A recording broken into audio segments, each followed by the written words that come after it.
In this video, I will show you how to delete browsing and search history in Google Chrome.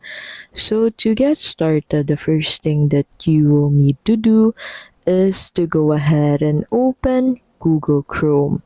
At the top right of this page, you'll be able to find these three dots. So click on that. Under this, click on History and click on History under History. That will take you into this section.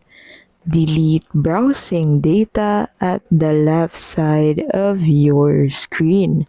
Now go ahead and set the time range and check the browsing history, download history, cookies and other site data, cache, image and files, and other information that you'll need to delete on your browsing history. Now, after that, click on the delete data button at the bottom right of this pop-up. And that is how you can delete browsing and search history on Google Chrome. If this video was helpful, please don't forget to give this video a like and subscribe to the channel to keep updated with our latest videos. Thank you so much for watching, and we'll see you in the next video.